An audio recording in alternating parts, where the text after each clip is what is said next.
Channel ವಾರ್ತೆಗಳ ಪ್ರಾಯೋಜಕರು Muliya Keshav Bhat and sons, Madikeri, Konikoppa, Puttur, Belthangady, Bengaluru.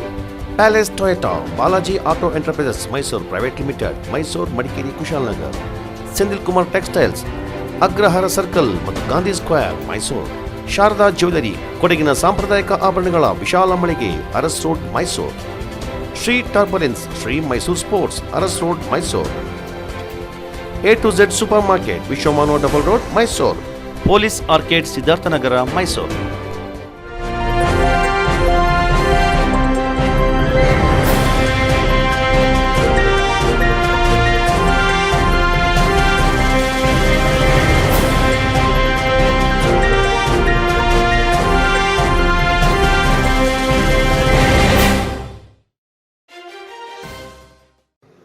ಪುರಾತತ್ವ ಸಂಗ್ರಹಾಲಯಗಳು ಮತ್ತು ಪರಂಪರೆ ಇಲಾಖೆ ವತಿಯಿಂದ ಅಂತಾರಾಷ್ಟ್ರೀಯ ವಸ್ತು ಸಂಗ್ರಹಾಲಯ ದಿನಾಚರಣೆ ಪ್ರಯುಕ್ತ ವಸ್ತು ಸಂಗ್ರಹಾಲಯಗಳು ಮತ್ತು ಸುಸ್ಥಿರತೆ ಮತ್ತು ಯೋಗಕ್ಷೇಮ ಎಂಬ ಘೋಷವಾಕ್ಯದಡಿ ಕೊಡಗು ಜಿಲ್ಲೆಯ ಪಾರಂಪರಿಕ ಪರಿಕರಗಳ ವಿಶೇಷ ಪ್ರದರ್ಶನಕ್ಕೆ ಜಿಲ್ಲಾಧಿಕಾರಿ ಡಾ. ಬಿ.ಸಿ. ಸತೀಶ್ ಅವರು ಗುರುವಾರ ಚಾಲನೆ ನೀಡಿದರು.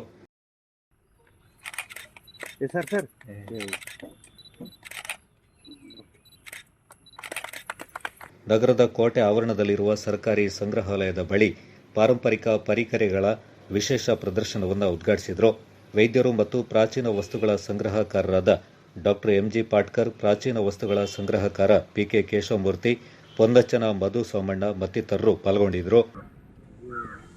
ಇದು ಮೋಸ್ಟ್ಲಿ ಆ ಗಂಟೆ ಮೇಲ್ಗಡೆ ಇರುತ್ತಲ್ಲ ಸರ್, ಈಗ ಗಂಟೆ ಹಿಡ್ಕೊಂಡು ಇದು ಮಾಡಕ್ಕೆ ಅದರಲ್ಲಿ ಒಂದು ಕಡೆ ಗರುಡ, ಒಂದು ಕಡೆ ಹನುಮ, ಅದು ಮೋಸ್ಟ್ಲಿ ಗಂಟೆ ಇತ್ತು ಬಂದಿದೆ.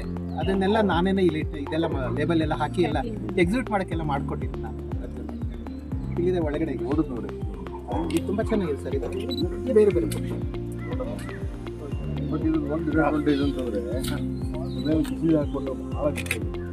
ತುಂಬ ಬಿಸಿ ಆಗುತ್ತೆ. ನೀರು ಎಷ್ಟು ತಣ್ಣಗಿರುತ್ತೆ ಅಷ್ಟೇ ತಣ್ಣಗಿರುತ್ತೆ.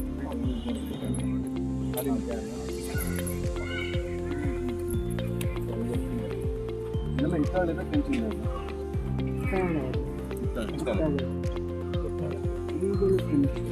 ಯಾರು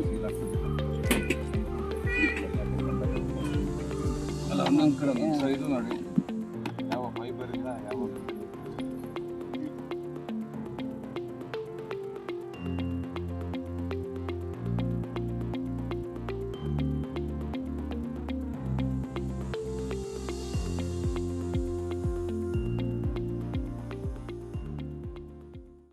50 ವರ್ಷಗಳ ಹಿಂದೆ ಬಳಸ್ತಾ ಇದ್ದ ಕಂಚಿನ ಪದಾರ್ಥಗಳಾದ ತಟ್ಟೆ, ಲೋಟ, ಕಡಾಯಿ, ಪಾವು, ಸೇರು, ಕಂಚಿನ ತಪ್ಲ, ಕಂಚಿನ ಚೆಂಬು, ಪೆಟ್ಟಿಗೆ, ಊಟದ ಬಾಕ್ಸ್, ಹಾಗೆಯೇ ಮರದ ವಸ್ತುಗಳಾದ ಸೇವಿಗೆ ಮಣೆ, ಬುಟ್ಟಿ, ತಂಬಿಗೆ, ಕಳಸ, ನೀರಿನ ಫಿಲ್ಟರ್, ಮರದ ದುಡಿ, ಕಂಜಿಕಲ, ಕಳಿಕೋಲ್, ಎಲ್ತಟ್ಟೆ, ಪಲಿಯ, ಪೋಂದಾಯ, ಚಂದುಕ, ಕುರಿಕುಟ್, ಚೇಕಲ, ಉದಿ, ಪರೆ, ಗುಜಾಯಿ, ಮೀಂಬಾಳ್ ಹೀಗೆ ಹಲವು ವಸ್ತುಗಳು ಗಮನ ಸೆಳೆದವು.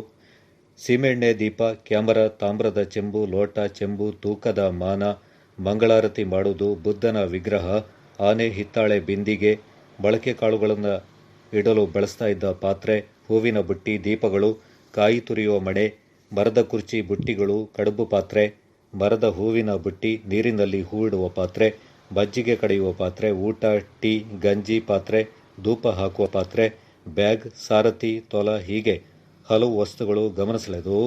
ಸರ್ಕಾರಿ ವಸ್ತು ಸಂಗ್ರಹಾಲಯದ ಕ್ಯೂರೇಟರ್ ರೇಖಾ ಈ ಸಂದರ್ಭ ಪಾಲ್ಗೊಂಡಿದ್ದರು.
ರಾಜ್ಯದಲ್ಲಿ ಕಾಂಗ್ರೆಸ್ ಅಭೂತಪೂರ್ವ ಗೆಲುವಿನೊಂದಿಗೆ ಸರ್ಕಾರ ರಚನೆಗೆ ಮುಂದಾಗಿರುವ ಹಂತದಲ್ಲೇ ಜಿಲ್ಲೆಯ ವಿವಿಧ ಇಲಾಖೆಗಳಲ್ಲಿ ಅಪೂರ್ಣ ಕಾಮಗಾರಿಗಳಿಗೆ ಬಿಲ್ ಮಾಡುವ ಪ್ರಯತ್ನಗಳು ನಡೀತಾ ಇದ್ದು, ಇಂತಹ ಕಾರ್ಯಕ್ಕೆ ಕೈ ಹಾಕುವ ಅಧಿಕಾರಿಗಳ ತಲೆದಂಡ ಖಚಿತವೆಂದು ಜಿಲ್ಲಾ ಕಾಂಗ್ರೆಸ್ ವಕ್ತಾರ ತೆನ್ನೀರ ಮೈನಾ ಎಚ್ಚರಿಕೆ ನೀಡಿದ್ದಾರೆ.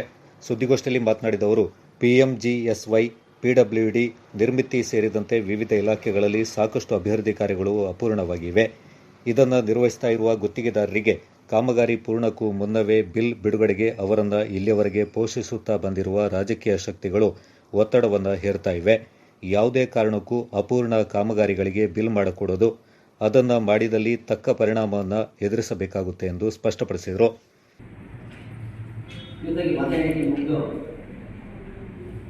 ಕೊಡಗಿನಲ್ಲಿ ಕಾಂಗ್ರೆಸ್ನ ಇಬ್ಬರು ಯುವ ಅಭ್ಯರ್ಥಿಗಳು, ವಿದ್ಯಾವಂತ ಯುವ ಅಭ್ಯರ್ಥಿಗಳು ಶಾಸಕರಾಗಿ ಆಯ್ಕೆಯಾಗಿದೆ. ರಾಜ್ಯದಲ್ಲಿ ಕೂಡ ಕಾಂಗ್ರೆಸ್ ಹಿಂದೆಂದೂ ಬಹಳ ವರ್ಷಗಳಿಂದ ಕಾಣದಂಥ ಬಹುದೊಡ್ಡ ಮಟ್ಟದಲ್ಲಿ ಬಹುಮತ ಪಡೆದಿದೆ. ಶನಿವಾರ ಮುಖ್ಯಮಂತ್ರಿಗಳಾಗಿ ಸಿದ್ದರಾಮಯ್ಯನವರು, ಉಪಮುಖ್ಯಮಂತ್ರಿಗಳಾಗಿ DK ಶಿವಕುಮಾರ್ ಅವರು ಅಧಿಕಾರವನ್ನು ಸ್ವೀಕಾರ ಮಾಡಿದ್ದಾರೆ. ಈ ಕಾಂಗ್ರೆಸ್ನ ಗೆಲುವಿನಲ್ಲಿ ಲಕ್ಷಾಂತರ ಕಾರ್ಯಕರ್ತರ ಪಾತ್ರ ಇದೆ. ಇಡೀ ಕರ್ನಾಟಕದ ಜನತೆ ಕೂಡ ಕಾಂಗ್ರೆಸ್ ಬೇಕು ಅಂತಕ್ಕಂಥ ನಿರ್ಧಾರ ಮಾಡಿದೆ. ಜೊತೆಗೆ ಏನು ಈ ಕಾಂಗ್ರೆಸ್ಸಿನ ಗೆಲುವಿನ ರಥ ಇತ್ತು, ಆ ರಥಕ್ಕೆ ಸಿದ್ದರಾಮಯ್ಯ ಹಾಗೂ DK ಶಿವಕುಮಾರ್ ಅಂತಕ್ಕಂಥ ಎರಡು ಬಲಿಷ್ಠವಾದ ಚಕ್ರಗಳು. ಆ ಚಕ್ರಗಳು ಇವತ್ತು ಕಾಂಗ್ರೆಸ್ ಅಂತಕ್ಕಂಥ ರಥವನ್ನು ಅಧಿಕಾರಕ್ಕೆ ತಂದಿದೆ. ಕೊಡಗಿನ ಇತಿಹಾಸದಲ್ಲಿ ನಮ್ಗೆ ತಿಳಿದ ಮಟ್ಟಿಗೆ ಯಾವಾಗ ಅಭ್ಯರ್ಥಿಗಳ ನೇಮನ ಮಾಡಿದ್ದೋ ಅಲ್ಲೇ ನಾವು 50% ಗೆಲುವನ್ನು ಸಾಧಿಸಿದ್ವಿ. ಯಾಕಂದರೆ ನಾವೇನು ಸಮಾಜದಲ್ಲಿ ಮಿಸ್ಟರ್ ಕ್ಲೀನ್ ನಮ್ಮ ಎರಡೂ ಅಭ್ಯರ್ಥಿಗಳು AS ಪೊನ್ನಣ್ಣ ಹಾಗೂ ಡಾಕ್ಟರ್ ಮಂತರಗೌಡ ಅವರು ಯಾವುದೇ ಒಂದು ಸಣ್ಣ ತಪ್ಪು ಚುಕ್ಕೆ ಕೂಡ ಅವ್ರ ಮೇಲೆ ಇರಲಿಲ್ಲ. ಜಿಲ್ಲಾ ಕೇಂದ್ರ ಮಡಿಕೇರಿಯ ಜಿಲ್ಲಾಡಳಿತ ಭವನ ಗೋಡೆಯ ಕಾಮಗಾರಿಯನ್ನ ಈ ಹಿಂದೆ ಕಪ್ಪು ಪಟ್ಟಿಗೆ ಒಳಪಡಿಸಿದ್ದಾರೆ ಎನ್ನಲಾದ ಮಂದಿಯೇ ನಿರ್ವಹಿಸ್ತಾ ಇದ್ದಾರೆ ಎಂದು ಆರೋಪಿಸಿದ ತೆನ್ನೀರ ಮೈನಾ, ಪ್ರಸಕ್ತ ಸಾಲಿನ ಮುಂಗಾರು ಜೂನ್ 2ನೇ ವಾರದಲ್ಲಿ ಆರಂಭ ಆಗುವ ಸಾಧ್ಯತೆ ಇದೆ. ಹೀಗಿದ್ದು ಇಲ್ಲಿಯವರೆಗೂ ಇದರ ದುರಸ್ತಿ ಕಾರ್ಯ ಪೂರ್ಣಗೊಂಡಿಲ್ಲ. ಮಳೆಗಾಲದಲ್ಲಿ ಮತ್ತೆ ಈ ತಡೆಗೋಡೆಯ ಭಾಗ ಕುಸಿಯುವ ಸಾಧ್ಯತೆ ಇರುವುದಾಗಿ ಆತಂಕ ವ್ಯಕ್ತಪಡಿಸಿದರು. ಇದೀಗ ಕಾಮಗಾರಿ ವಿಳಂಬವಾಗ್ತಾ ಇರುವುದಕ್ಕೆ ಸಬೂಬುಗಳನ್ನು ನೀಡಿ ಕೆಲವರು ಮೇಲಾಧಿಕಾರಿಗಳಿಗೆ ಪತ್ರಗಳನ್ನು ಬರೆದಿದ್ದಾರೆ. ಆದರೆ ಇದು ಕೇವಲ ತಮ್ಮ ತಪ್ಪನ್ನು ಮುಚ್ಚಿಕೊಳ್ಳುವ ಪ್ರಯತ್ನವಷ್ಟೇ ಎಂದು ಆರೋಪಿಸಿದ ತೆನ್ನೀರ ಮೈನಾ, ಜಿಲ್ಲಾಧಿಕಾರಿಗಳು ಈ ಬಗ್ಗೆ ಗಮನ ಹರಿಸಿ ಮುಂಗಾರಿನ ಆಗಸ್ಟ್ ಅಂತ್ಯದವರೆಗೆ ಸಾರ್ವಜನಿಕರ ಹಿತದೃಷ್ಟಿಯಿಂದ ಜಿಲ್ಲಾಡಳಿತ ಭವನದ ತಡೆಗೋಡೆ ಕೆಳಭಾಗದಲ್ಲಿರುವ ಮಡಿಕೇರಿ ಮಂಗಳೂರು ರಸ್ತೆಯ ಸಂಚಾರವನ್ನು ಬಂದ್ ಮಾಡಬೇಕೆಂದು ಒತ್ತಾಯಿಸಿದರು. ಎರಡು MLAಗಳು ಕಾಂಗ್ರೆಸ್ನವರು ಬಂದರು, ಹಳೆ MLAಗಳು ಮನೆಗೆ ಹೋದರು. ಈಗ ಒಂದು ಪತ್ರ ಬರೆದಿದ್ದಾರೆ, ಸರ್ಕಾರಕ್ಕೆ ಒಂದು ಪತ್ರ ಬರೆದಿದ್ದಾರೆ. ಮೇಲಧಿಕಾರಿಗಳಿಗೆ ಏನೊಂದು ಬರೆದಿದ್ದಾರೆ ಅಂದರೆ,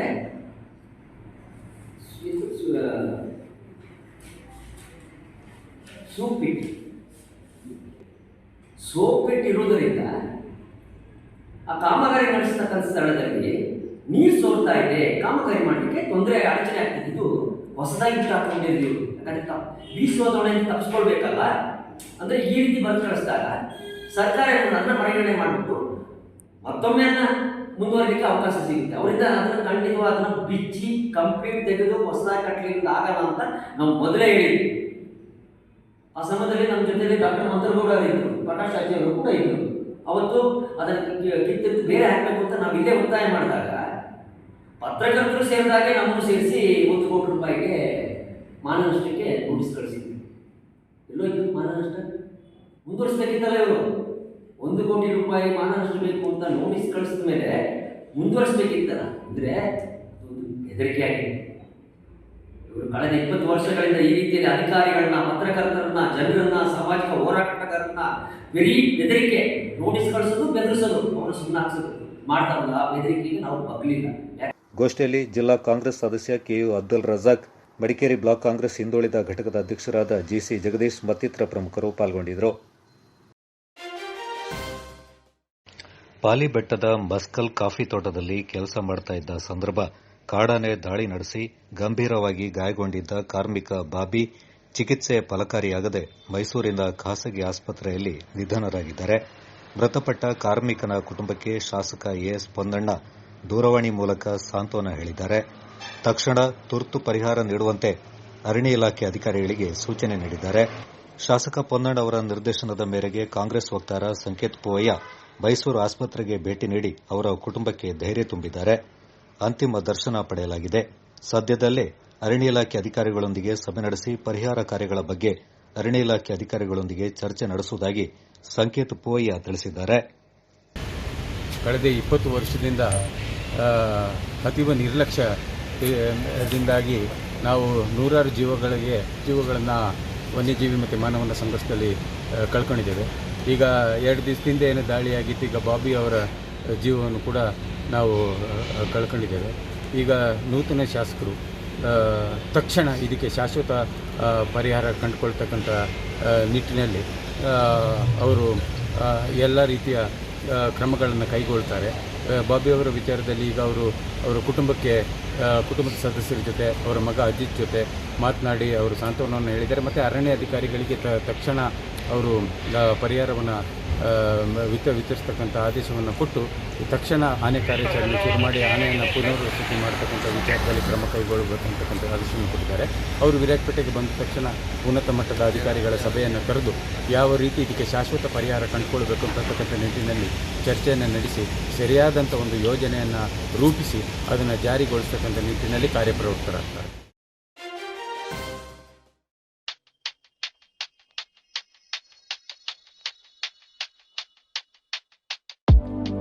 Shining senses in your life. Desirable designs.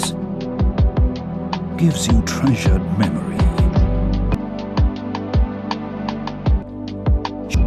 Sharda Jewelers.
ನಮಸ್ತೆ.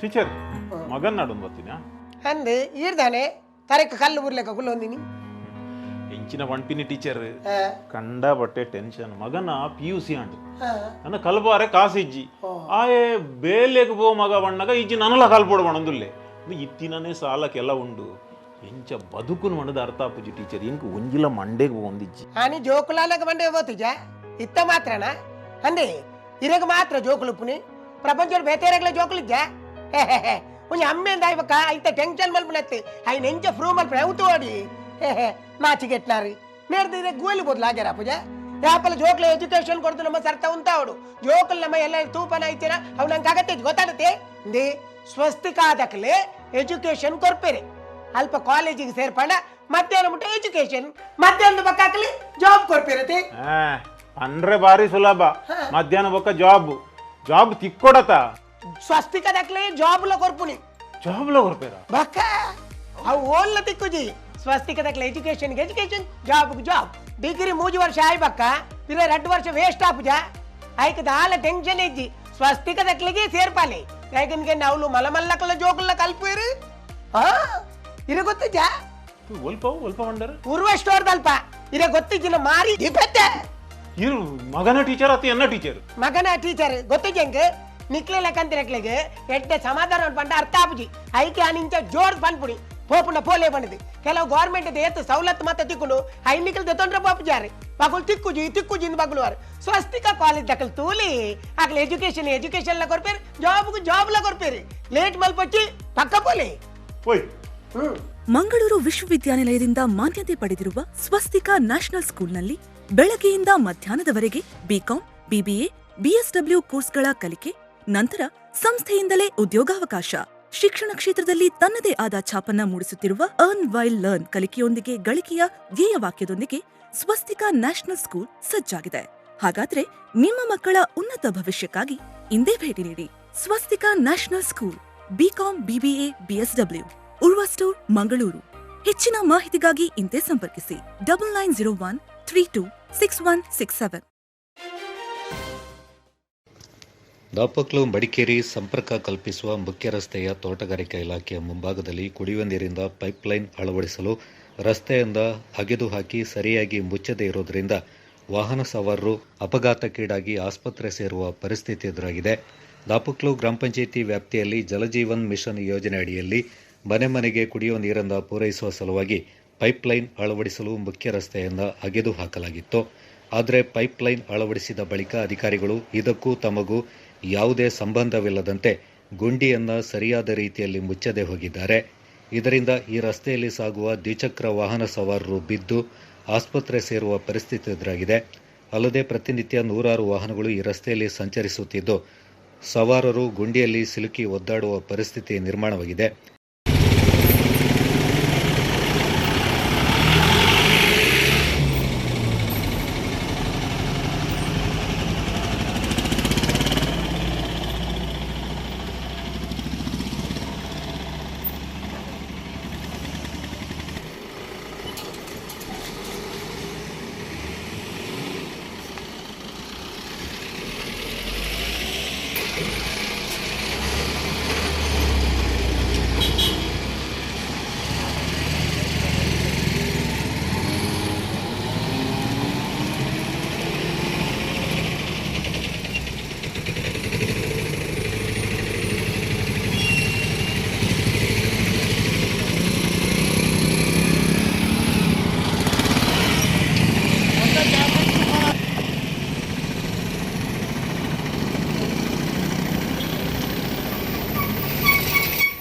ಈ ರಸ್ತೆಯು ದಾಪಕ್ಲು ಮಡಿಕೇರಿ ಹೋಗುವ ಮುಖ್ಯ ರಸ್ತೆಯಾಗಿದ್ದು ವಾಹನ ಸವಾರರು ನೇರ ರಸ್ತೆ ಆಗಿರೋದ್ರಿಂದ ರಸ್ತೆಯಲ್ಲಿರುವ ಗುಂಡಿ ತಿಳಿಯದೆ ಅಪಾಯಕ್ಕೆ ಸಿಲುಕುವಂತಾಗಿದೆ. ಆದ್ದರಿಂದ ಸಂಬಂಧಪಟ್ಟ ಗ್ರಾಮ ಪಂಚಾಯಿತಿ ಅಧಿಕಾರಿಗಳು, ಜನಪ್ರತಿನಿಧಿಗಳು ಎಚ್ಚೆತ್ತುಕೊಂಡು ಜನರ ಪ್ರಾಣವನ್ನು ಉಳಿಸಲು ಕೂಡಲೇ ರಸ್ತೆಯ ಗುಂಡಿಯನ್ನು ಡಾಂಬರೀಕರಣಗೊಳಿಸಿ ವಾಹನಗಳ ಸುಗಮ ಸಂಚಾರಕ್ಕೆ ವ್ಯವಸ್ಥೆ ಕಲ್ಪಿಸಬೇಕು. ಇಲ್ಲದಿದ್ದರೆ ಮುಂದೆ ಉಂಟಾಗುವ ಅನಾಹುತಕ್ಕೆ ಸಂಬಂಧಪಟ್ಟ ಅಧಿಕಾರಿಗಳೇ ನೇರ ಹೊಣೆ ಹೊರಬೇಕಾಗುತ್ತೆ ಅಂತ ದಾಪಕ್ಲು ವಾಹನ ಚಾಲಕರ ಸಂಘ ಮತ್ತು ಸಾರ್ವಜನಿಕರು ಎಚ್ಚರಿಕೆ ನೀಡಿದ್ದಾರೆ.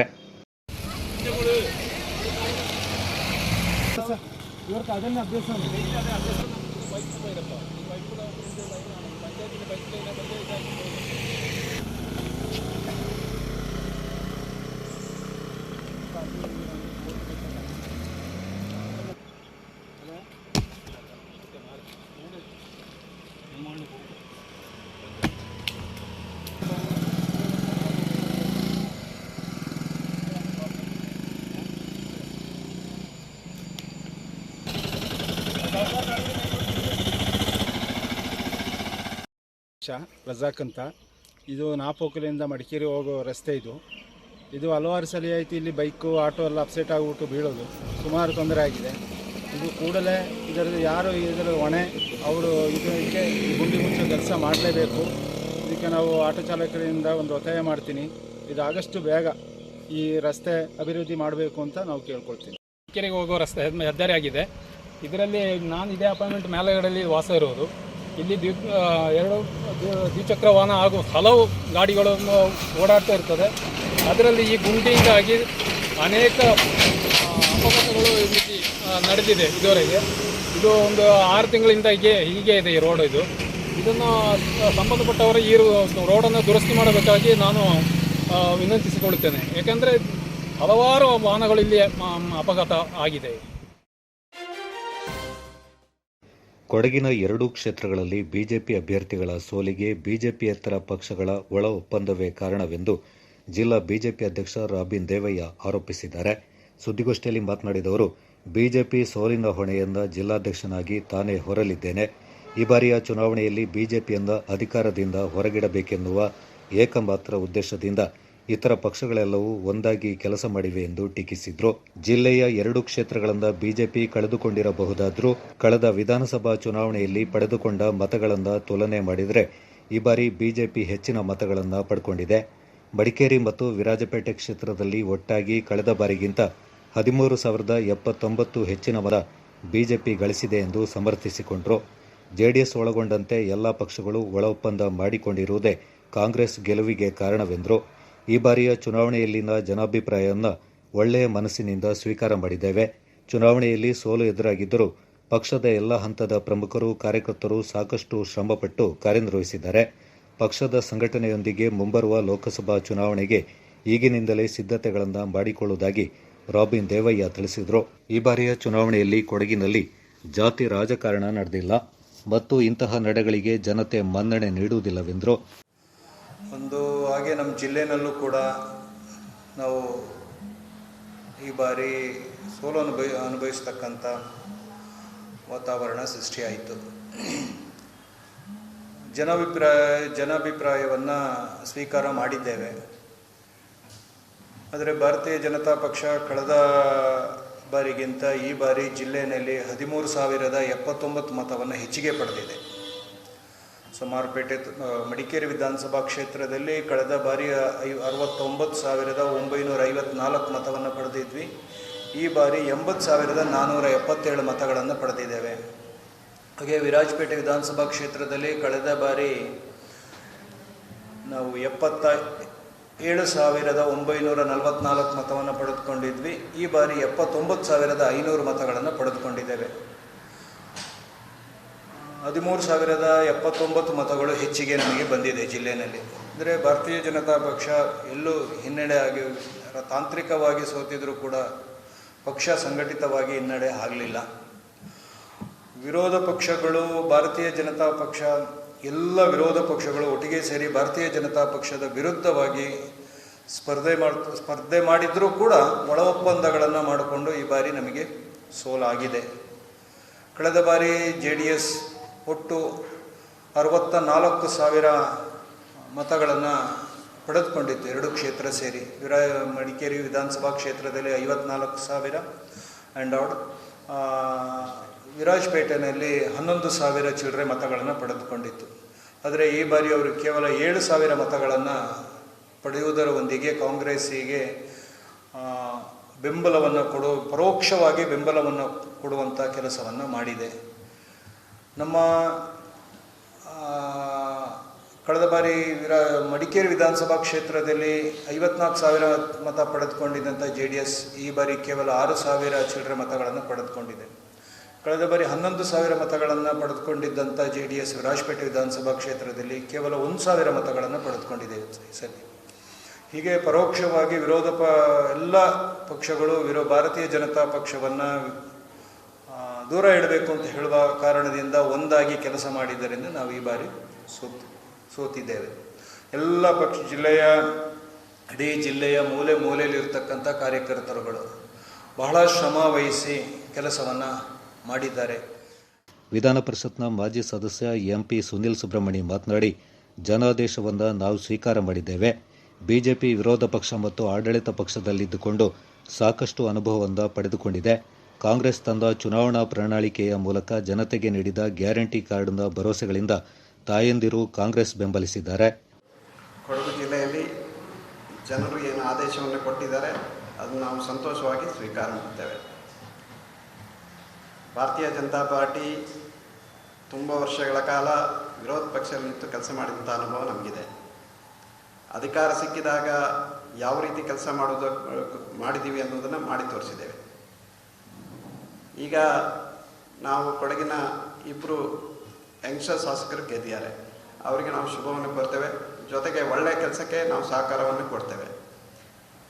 ಈಗಾಗಲೇ ಮಾಧ್ಯಮದಲ್ಲಿ ನಾವು ನೋಡ್ತಾ ಇದ್ದೀವಿ, ಜನ ಅಬ್ಸಲ್ಯೂಟ್ ಮೆಜಾರಿಟಿ ಕೊಟ್ಟರು ಒಂದು ಕಡೆ ಒಕ್ಕಲಿಗ ಸಂಘ, ಇನ್ನೊಂದು ಕಡೆ ಕುರುಬ ಸಂಘ ಕಿತ್ತಾಡೋದನ್ನು ನೋಡ್ತಾ ಇದ್ದೀವಿ. ನಾನು CM ನೀನು CM ಅಂತ ಹೇಳೋ ರೀತಿಯ ಕಿತ್ತಾಟ ನಡೀತಾ ಇದೆ. ಇದ್ರ ಮಧ್ಯದಲ್ಲಿ ಕಾಮನ್ ಮ್ಯಾನ್ ಏನು ಹೇಳ್ತಾ ಇದ್ದಾರೆ ಅಂದರೆ ಇಬ್ಬರಿಗೂ CM ಬೇಡ, ನಮ್ಮ ದಲಿತರಿಗೆ CM ಕೊಡಿ ಅಂತ ಹೇಳ್ತಾರೆ. ನಾವು ಸಹ ಹೇಳ್ತೀವಿ, ಅವರಿಗೆ ಸಲಹೆ ಕೊಡೋಷ್ಟು ದೊಡ್ಡ ಮನುಷ್ಯ ಅಲ್ಲ. ಆದರೆ ಈ ಕಾಮನ್ ಮ್ಯಾನ್ ಏನು ಮಾತಾಡ್ಕೊಳ್ತಾ ಇದ್ದಾರೆ ಅಂದರೆ BJPಯವರು ರಾಷ್ಟ್ರಪತಿ ಸ್ಥಾನದಂಥ ಉನ್ನತ ಸ್ಥಾನವನ್ನು ದಲಿತರಿಗೆ ಕೊಡ್ತೀವಿ. ಗೋಷ್ಠಿಯಲ್ಲಿ ಜಿಲ್ಲಾ ಬಿಜೆಪಿ ವಕ್ತಾರ ಮಹೇಶ್ ಜೈನಿ, ಜಿಲ್ಲಾ ಪ್ರಧಾನ ಕಾರ್ಯದರ್ಶಿ ನಾಪಂಡ ಕಾಳಪ್ಪ ಮತ್ತಿತರ ಪ್ರಮುಖರು ಪಾಲ್ಗೊಂಡಿದ್ದರು. ಡಿ ಶಿವಪ್ಪ ಸ್ಮರಣಾರ್ಥ ಸುಂಟಿಕೊಪ್ಪದ ಬ್ಲೂ ಬಾಯ್ಸ್ ಯುವಕ ಸಂಘದ ವತಿಯಿಂದ ಮೇ 19ರಿಂದ ಮೇ 28ರವರೆಗೆ ರಾಜ್ಯ ಮಟ್ಟದ 25ನೇ ಬೆಳ್ಳಿ ಮಹೋತ್ಸವದ ಗೋಲ್ಡ್ ಕಪ್ ಫುಟ್ಬಾಲ್ ಪಂದ್ಯಾವಳಿ ನಡೆಯಲಿದೆ ಎಂದು ಸಂಘದ ಪ್ರವರ್ತಕರು ಹಾಗೂ ಗೋಲ್ಡ್ ಕಪ್ ದಾನಿ ಬಿ ವಿನೋದ್ ಶಿವಪ್ಪ ತಿಳಿಸಿದ್ದಾರೆ. ನಗರದಲ್ಲಿ ಸುದ್ದಿಗೋಷ್ಠಿಯಲ್ಲಿ ಮಾತನಾಡಿದ ಅವರು, ಸುಂಟಿಕೊಪ್ಪದ ಪ್ರಾಥಮಿಕ ಸರ್ಕಾರಿ ಶಾಲಾ ಮೈದಾನದಲ್ಲಿ ಪಂದ್ಯಾವಳಿ ನಡೆಯಲಿದ್ದು ಮೇ 19ರಂದು ಮಧ್ಯಾಹ್ನ 3 ಗಂಟೆಗೆ ಕೊಡಗು ಜಿಲ್ಲಾ ಪೊಲೀಸ್ ವರಿಷ್ಠಾಧಿಕಾರಿ ಕೆ ರಾಮರಾಜನ್ ಮತ್ತು ASP Sundar Raj, blue boys ಯುವಕ ಸಂಘದ ಸ್ಥಾಪಕರಾದ ಜೆರ್ಮಿ ಡಿಸೋಜಾ, ಹಿರಿಯ ಆಟಗಾರ ಪ್ಯಾಟ್ರಿಕ್ ಸೇರಿದಂತೆ ಹಲವಾರು ಗಣ್ಯರು ಉದ್ಘಾಟನಾ ಕಾರ್ಯಕ್ರಮದಲ್ಲಿ ಪಾಲ್ಗೊಳ್ಳಲಿದ್ದಾರೆಂದು ಮಾಹಿತಿ ನೀಡಿದರು. ಈ ಬಾರಿ ಪಂದ್ಯಾವಳಿಯಲ್ಲಿ ಬೆಂಗಳೂರು, ಮಂಡ್ಯ, ಮೈಸೂರು, ಕೇರಳದ ಕ್ಯಾಲಿಕಟ್, ಮಲಪುರಂ, ಕೂತುಪರಂಬು, ಕುಂಬಳೆ, ಉಪ್ಪಳ, ನಂಜನಗೂಡು, KGFನ ವಾರಿಯರ್ಸ್ ಫುಟ್ಬಾಲ್ ಕ್ಲಬ್, ಕೊಡಗಿನ ಪ್ರತಿಷ್ಠಿತ ತಂಡಗಳಾದ ಕುಶಾಲನಗರ, ಮಿಡ್ ಸಿಟಿ, ಪನ್ಯ, ಬೆಟ್ಟಗೇರಿ, ಒಂಟಿಯಂಗಡಿ, ಕೊಡಗರಹಳ್ಳಿಯ ನೇತಾಜಿ ಯುವಕ ಸಂಘ, ಗದ್ದೆಹಳ್ಳದ ಎಮಿಟಿ, ಆತಿಥೇಯ ಸುಂಟಿಕೊಪ್ಪದ ಬ್ಲೂ ಬಾಯ್ಸ್ ಯೂತ್ ಕ್ಲಬ್ ತಂಡ ಸೇರಿದಂತೆ 22 ತಂಡಗಳಿಂದ ಗೋಲ್ಡ್ ಕಪ್ಗಾಗಿ ಹಣಾಹಣಿ ನಡೆಯಲಿದೆ ಎಂದರು. ಪ್ರತಿನಿತ್ಯ ಮಧ್ಯಾಹ್ನ 3 ಗಂಟೆಯಿಂದ 2 ಪಂದ್ಯಗಳು ನಡೆಯಲಿದ್ದು ಭಾನುವಾರ 3 ಪಂದ್ಯಗಳು ನಡೆಯಲಿವೆ. ಮೇ 27ರಂದು ಸೆಮಿಫೈನಲ್, ಮೇ 28ರಂದು ಫೈನಲ್ ಪಂದ್ಯ ಜರುಗಲಿದೆ ಎಂದರು. ಪಂದ್ಯಾವಳಿಯ ಪ್ರಥಮ ವಿಜೇತ ತಂಡಕ್ಕೆ ಡಿ ಶಿವಪ್ಪ ಸ್ಮರಣಾರ್ಥ ಗೋಲ್ಡ್ ಕಪ್ ಮತ್ತು 1 ಲಕ್ಷ ರೂಪಾಯಿ ನಗದು, ದ್ವಿತೀಯ ಬಹುಮಾನವಾಗಿ 50,000 ನಗದು ಮತ್ತು ಟ್ರೋಫಿ ಹಾಗೂ ವೈಯಕ್ತಿಕ ಬಹುಮಾನಗಳನ್ನು ನೀಡಲಾಗುತ್ತೆ ಎಂದರು. ಈ ಬಾರಿ ಬ್ಲೂ ಬಾಯ್ಸ್ ಫುಟ್ಬಾಲ್ ಪಂದ್ಯಾವಳಿಯ ಪ್ರಯುಕ್ತ ಪ್ರತ್ಯೇಕ ಫೇಸ್ಬುಕ್ ಮತ್ತು ವಾಟ್ಸಪ್ ಖಾತೆಯಿಂದ ತೆರೆಯಲಾಗಿದ್ದು ಸಾವಿರಾರು ಕ್ರೀಡಾಭಿಮಾನಿಗಳಿಗೆ ಪಂದ್ಯಾವಳಿಯ ಮಾಹಿತಿ ಲಭಿಸಲಿದೆ ಎಂದರು. ಗೋಷ್ಠಿಯಲ್ಲಿ ಯುವಕ ಸಂಘದ ಅಧ್ಯಕ್ಷ ಅಲಿಕುಟ್ಟಿ, ಪೋಷಕ PV ಪ್ರಸನ್ನ, ಮಾಜಿ ಅಧ್ಯಕ್ಷ ಆದಿಶೇಷನ್, ಗ್ರಾಮ ಪಂಚಾಯತ್ ಮಾಜಿ ಅಧ್ಯಕ್ಷ MA ಉಸ್ಮಾನ್, ಸದಸ್ಯ ಜಾನ್ ಪಾಲ್ಗೊಂಡಿದ್ದರು. ಇನ್ನೊಂದು ಹೇಳಬೇಕು ಅಂತ ನಾನು ಇಷ್ಟಪಡ್ತೀನಿ. ನಮ್ಮ ಹುಡುಗರು ಎಲ್ಲ ಅಕಾಡೆಮಿಗೆ ನಾವು ಜಾಯ್ನ್ ಮಾಡಿದ್ದೀವಿ. ಎಲ್ಲರೂ ದೇವರು ಪಡ್ಕೊಂಡಿದ್ದಾರೆ, ಎಲ್ಲ ಪ್ರೈಸನ್ನು. Also I impressed on our vice president of All India Football Association, Harris. ಅವರು ಬರ್ತೀನಿ ಅಂತ ಹೇಳಿದ್ದಾರೆ, ಬಟ್ ಯಾವ ದಿವಸ ಬರ್ತಿದ್ರು most probably from time he will be coming. So ಅವರು ಏನಿದ್ರು ನಾವು ಸಪೋರ್ಟ್ ಮಾಡ್ತೀವಿ ಅಂತ ಹೇಳಿದ್ದಾರೆ. ಸೊ ಮುಂದಕ್ಕೆ ನಾವು ಈ ಟೂರ್ನಮೆಂಟ್ ಸ್ವಲ್ಪ ದೊಡ್ಡದಾಗಿ ಸ್ವಲ್ಪ ಲಾಟ್ ಆಫ್ ಇಂಪೆಕ್ಟಿಸ್ ಮಾಡೋಣ ಅಂತ. ಅಧ್ಯಕ್ಷರ ಬೇಜವಾಬ್ದಾರಿತನದಿಂದಾಗಿ ಅಭಿವೃದ್ಧಿ ಕಾರ್ಯಗಳು ಕುಂಠಿತಗೊಂಡಿದೆ ಎಂದು ಕೂಡಿಗೆ ಗ್ರಾಮ ಪಂಚಾಯಿತಿ ಮಾಜಿ ಅಧ್ಯಕ್ಷ ಹಾಗೂ ಹಾಲಿ ಸದಸ್ಯ TP ಹಮೀದ್ ತಿಳಿಸಿದ್ದಾರೆ. ಮಾಧ್ಯಮದೊಂದಿಗೆ ಮಾತನಾಡಿದವರು, ಅಧ್ಯಕ್ಷರು ಪ್ರತಿ ಮಾಸಿಕ ಸಭೆಯಲ್ಲಿ ಹಲವು ಗೊಂದಲವನ್ನು ಸೃಷ್ಟಿ ಮಾಡ್ತಾರೆ. ತಾವೇ ತಪ್ಪುಗಳನ್ನು ಮಾಡಿ ಅದನ್ನು ಗ್ರಾಮ ಪಂಚಾಯಿತಿಯ ಅಧಿಕಾರಿಗಳ ಮೇಲೆ ಹಾಕ್ತಾರೆ. ಗ್ರಾಮ ಪಂಚಾಯಿತಿಯ ಅಧಿಕಾರಿಗಳಿಂದ ಮುಕ್ತವಾಗಿ ಕರ್ತವ್ಯ ನಿರ್ವಹಿಸಲು ಬಿಡದೆ ಸರ್ವಾಧಿಕಾರಿತನ ತೋರುತ್ತಾ ಬಂದಿದ್ದಾರೆ. ಗ್ರಾಮ ಪಂಚಾಯಿತಿಯಿಂದ ನೆರವೇರುವ ಅಭಿವೃದ್ಧಿ ಕಾಮಗಾರಿಗಳ ಬಿಲ್ಗೆ ಸಹಿ ಮಾಡದೆ ಕಾರ್ಮಿಕರನ್ನು ಸತಾಯಿಸುವುದೇ ಇವರ ಕಾಯಕವಾಗಿದೆ. ಅಲ್ಲದೆ ಪ್ರತಿ ಗ್ರಾಮ ಸಭೆಯಲ್ಲಿ ಇವರು ಮಾಡುವ ಅನ್ಯಾಯದ ಬಗ್ಗೆ ಧ್ವನಿ ಎತ್ತಿದ್ರೆ ಸಮಜಾಯಿಷಿಕೆ ಕೊಡಲು ಆಗದೆ ಇವರ ಸರ್ವಾಧಿಕಾರಿತನದಿಂದ ಬೇಸತ್ತ ಗ್ರಾಮ ಪಂಚಾಯಿತಿ ಸದಸ್ಯರಾದ ನಾವು ಅದೆಷ್ಟೋ ಬಾರಿ ಸಭಾಂಗಣದಲ್ಲಿ ಪ್ರತಿಭಟಿಸಿ ಸಭಾತ್ಯಾಗ ಮಾಡಿದ ಪ್ರಸಂಗಗಳು ನಡೆದಿವೆ. ಇವರ ದುರಾಡಳಿತದ ಬಗ್ಗೆ ತಾಲೂಕು ಪಂಚಾಯಿತಿ ಹಾಗೂ ಜಿಲ್ಲಾ ಪಂಚಾಯಿತಿಯ ಅಧಿಕಾರಿಗಳ ಗಮನಕ್ಕೆ ತಂದಿದ್ರೂ ಕೂಡ ಕ್ರಮ ಕೈಗೊಂಡಿಲ್ಲ. ಗ್ರಾಮ ಪಂಚಾಯಿತಿಯ ಅಭಿವೃದ್ಧಿಗೆ ಒತ್ತು ನೀಡಬೇಕೆಂದು ಇದೇ ಸಂದರ್ಭ ತಿಳಿಸಿದರು. ಈಗಾಗಲೇ ನಿಮಗೆ ಗೊತ್ತು, ಸುಮಾರು 89 ತಿಂಗಳಿಂದ ಕೂಡ ನಾವು ಪಂಚಾಯಿತಿಯಲ್ಲಿ ಪ್ರತಿ ಸಭೆಯಲ್ಲಿ ಕೂಡ ಗಲಾಟೆ ಮಾಡ್ಕೊಂಡು ಬಂದಿದ್ದೀವಿ. ಪಂಚಾಯಿತಿ ಸಭೆನ ನಾವು ಬಾಯ್ಕಾಟ್ ಮಾಡಿ ಹೊರ ನಡೆದಿದ್ದೀವಿ. ಹಲವಾರು ರೀತಿಯಲ್ಲಿ ಪ್ರತಿಭಟನೆ ಮಾಡಿದ್ದೀವಿ. ಅದರ ಪ್ರತಿಫಲವಾಗಿ ನಮ್ಮ ಜೊತೆಯಲ್ಲಿರುವಂಥ ಅರುಣ್ ರಾವ್ ಅವರಿಗೆ ಅಧ್ಯಕ್ಷರ ಪತಿಯವರು ಕೂಡ ಹಲ್ಲೆ ಮಾಡಿ ಅದು ಕೂಡ ಕೇಸ್ ದಾಖಲಾಗಿದೆ. ಅದು ಮಾತ್ರ ಅಲ್ಲ, ನಮ್ಮಲ್ಲಿ ಏನಾಗ್ತಾ ಇದೆ ಅಂತ ಹೇಳಿದ್ರೆ, ನಮ್ಮ ಪಂಚಾಯತಿ ಒಬ್ಬರು ಸದಸ್ಯರು ಮತ್ತು ಅಧ್ಯಕ್ಷರು ಸೇರಿ ಅಧ್ಯಕ್ಷರು ಯಾವುದೇ ಒಂದು ಅಭಿವೃದ್ಧಿ ಕೆಲಸಗಳಿಗೆ ಅವಕಾಶ ಮಾಡ್ತಾಯಿಲ್ಲ. ಅಲ್ಲಿ ಕೆಲಸ ಆಗಿರೋದಕ್ಕೆ ಯಾವುದಕ್ಕೂ ಇದುವರೆಗೂ ಈ 89 ತಿಂಗಳಿಂದ ಕೂಡ ಆ ಚೆಕ್ ಹಂಗೆ ಪೆಂಡಿಂಗ್ ಇಟ್ಟು ಯಾವುದೇ ಗುತ್ತಿಗೆದಾರರ ಒಂದು ಪೇಮೆಂಟನ್ನು ಇದುವರೆಗೂ ಕೊಡಲಿಲ್ಲ.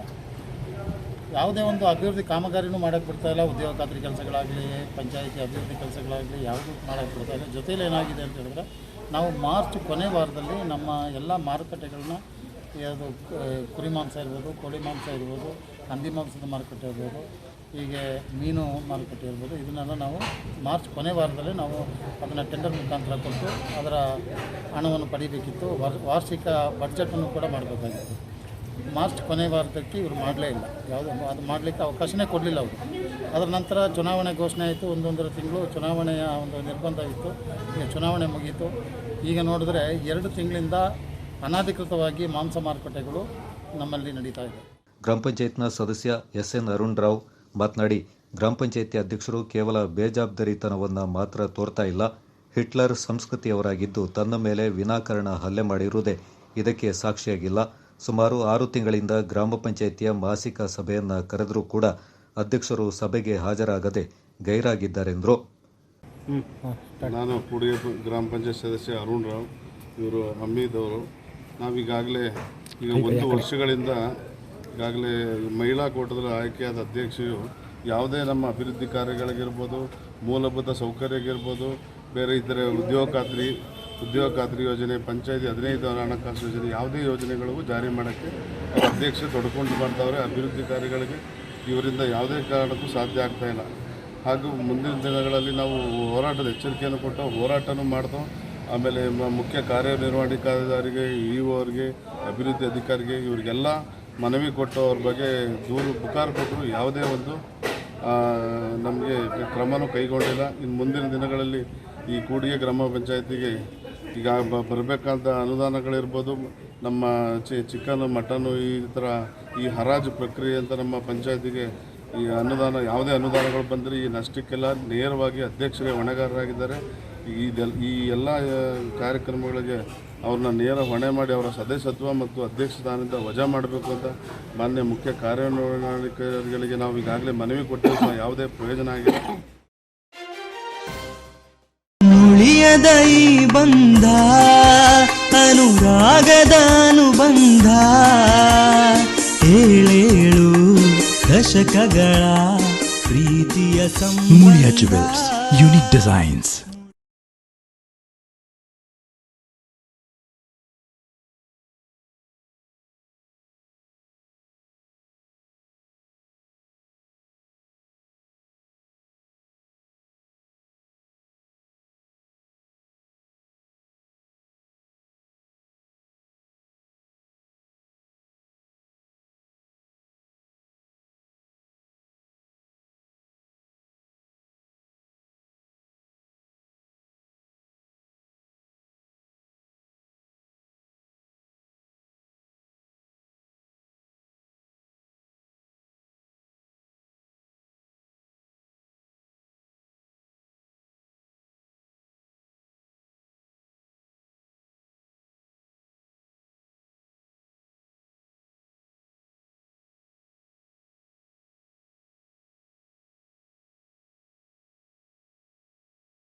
challenged, empowered. Shanti Achappa, Chairperson of National Academic School. Our school is innovative school. We have completed 24 years and moving on 25th year. And this year in the month of December 2023, we are celebrating 25th Jubilee celebration. I am so happy to be at National Academy School as the principal of the school. I am very happy to be led under the leadership of our chairman, Mr. Shanti Achappa ma'am, and under the guidance of Trustee Sir Mr. Ayappa. In this school, where I have joined recently as a principal, I find our school is well fledged with respect to the laboratory, library, the staff room, the playground, and the ambience is too good. We are an innovative school with a blend of tradition and values. We use technology with a quest for knowledge. Here at National Academy School, it is always our effort to go beyond the textbooks, to teach our children more than what the textbooks can, to teach them life skills, to teach them a lot more than what the books will. It is to inspire each child, to empower each child, and that is what our aim here at National Academy School is, to empower every child in our school.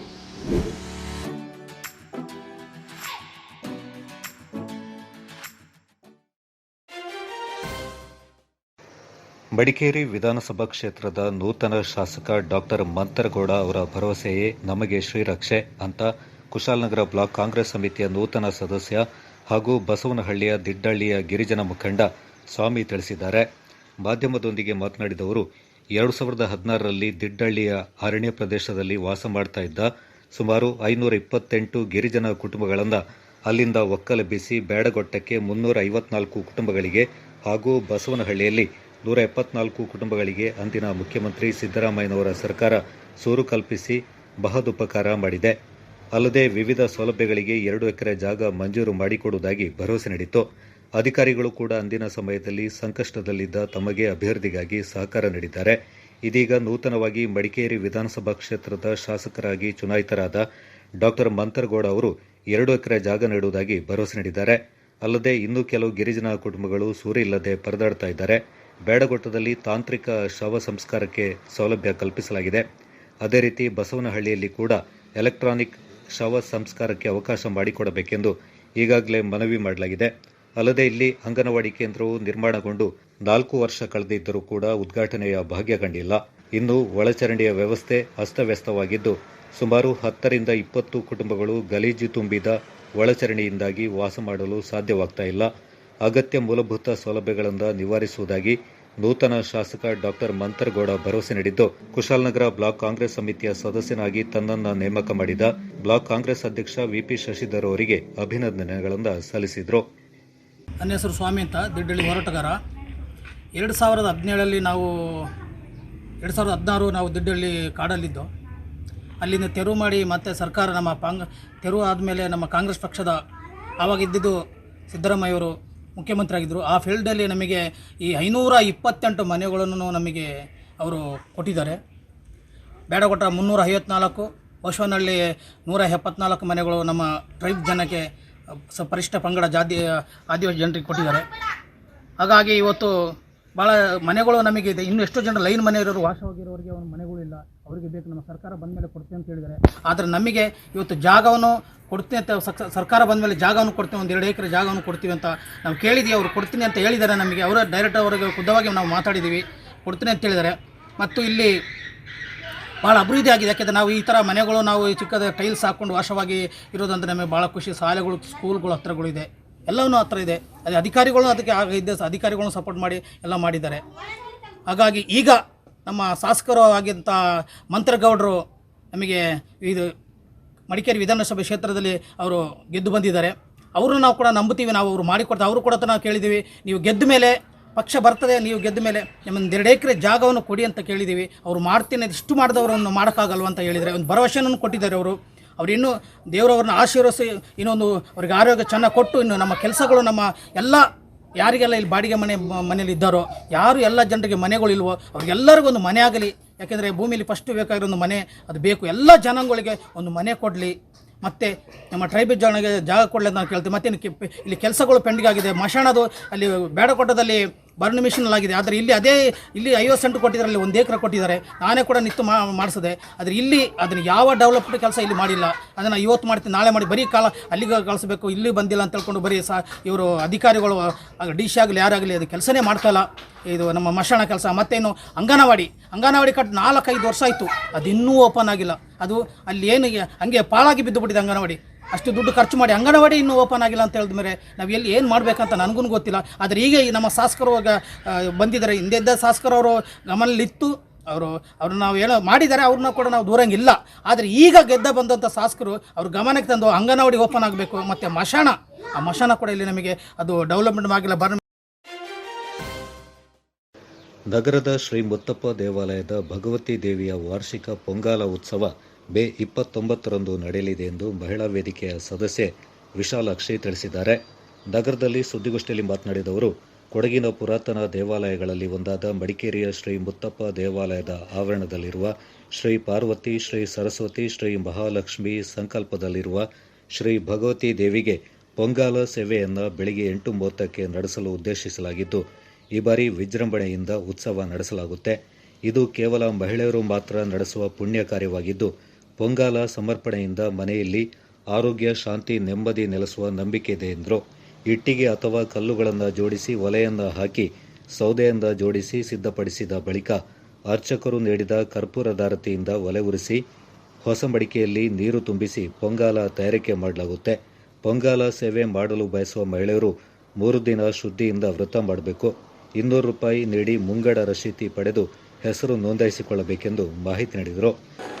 ಈ ದೇವತೆ ಸರಸ್ವತಿ, ಮಹಾಲಕ್ಷ್ಮಿ ಹಾಗೂ ಪಾರ್ವತಿಯನ್ನ ಒಳಗೊಂಡಿದೆ, ಸಂಕಲ್ಪಗೊಂಡಿರುವಂತಹ ಒಂದು ದೇವತೆ.